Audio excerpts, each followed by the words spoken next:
विधनवा कैसे करभिया ना देखा खिंचल ना हालो हमारा नाम के तोरा देखा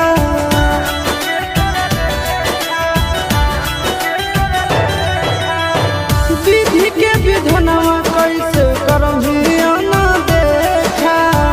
खिंचल ना हालो हमारा नाम के तोरा देखा आगे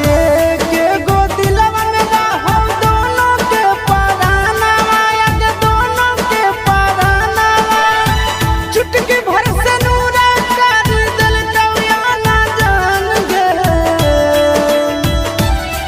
किस्मतिया में जे लिखल रहतो उहे न होतो जान गे किस्मतिया में जे लिखल रहतो उहे न होतो जान गे किस्मतिया में जे लिखल रहतो।